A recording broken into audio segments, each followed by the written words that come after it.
Hello, everyone. I'm Major Garrett in Washington. Let me welcome you to The Takeout.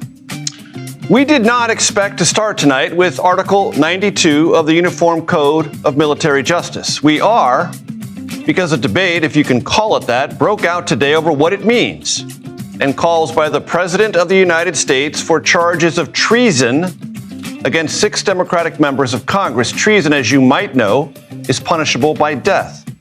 President Trump amplified a Truth Social post calling for the lawmakers' death by hanging. This, ladies and gentlemen, is where we are.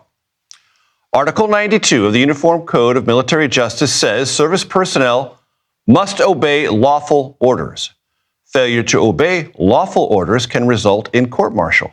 There is, however, an important qualifier. Military personnel have a duty to disobey a manifestly illegal order. That means the order's illegality must be, quote, clear and obvious. Examples: orders to target civilians, orders to falsify documents, orders to commit crimes.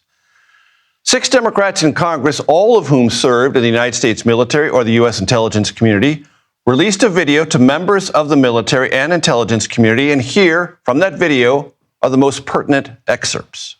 Americans trust their military. But that trust is at risk. This administration is pitting our uniformed military And intelligence community professionals against American citizens. Right now, the threats to our Constitution aren't just coming from abroad, but from right here at home. Our laws are clear.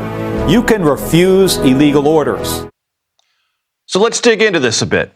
In California, the Democratic governor challenged the legality of Trump's National Guard deployments there. For a member of the military, following that order to deploy would be legal. Yes, legal. Why? Because of the order's presumptive legality and that it flowed in the proper chain of command from the chief executive of the United States on down. The lawmakers who put out that video said only illegal orders can be disobeyed. Nevertheless, Trump called the video, quote, seditious behavior at the highest level, unquote, said the lawmakers, quote, should be arrested and put on trial, unquote. And here is the repost calling for the lawmakers to be hanged.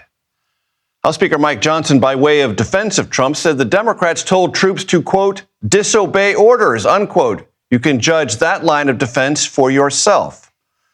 There is, of course, some history here. Trump, many months ago, warned about enemies here at home. He meant Democrats in government. Listen.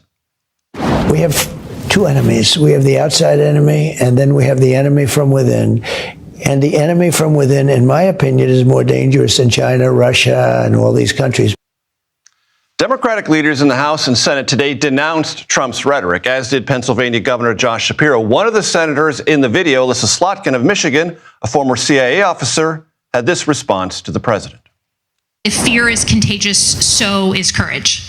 And I think when a lion's share of Americans understand that it is in their own power to push back on this kind of rhetoric and this kind of threat, that's when we actually turn the tide. And I'm not going to shut up because Donald Trump is threatening me. Starting us off tonight, north lawn of the White House, Nancy Cordes. Nancy, you had an exchange with Caroline Leavitt during today's White House press secretary briefing. Let's play that exchange for our audience.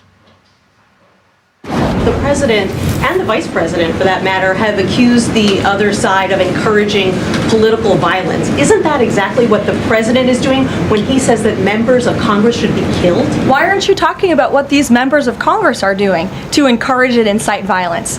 They are literally saying to 1.3 million active duty service members not to defy the chain of command, not to follow lawful orders. Actually, what they said is you can refuse an illegal order. Which They're suggesting. Oh, there is a bit of a backdrop to this. Marjorie Taylor Greene, a Republican from Georgia, has said, because she has now since broken with President Trump, or President Trump broke with her, that she has been subjected to greater threats of violence. In Indiana, where the president is unhappy with state lawmakers over their unwillingness to draw new congressional lines there, members of the state Senate have said they've experienced threats and swatting episodes in Indiana. These things are playing out this week. It's a live wire.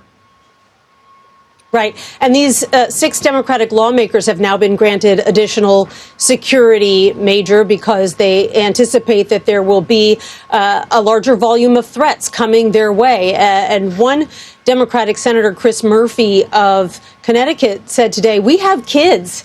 And, you know, every lawmaker is now getting on the phone with his or her chief of staff to figure out how we can better protect ourselves this weekend. So, you know, there's already a heightened state of alert. We know that over the past few years that threats to lawmakers have increased exponentially, and they argue that this is just throwing another log on the fire. From the North Lawn, Nancy Cordes, thank you so very, very much.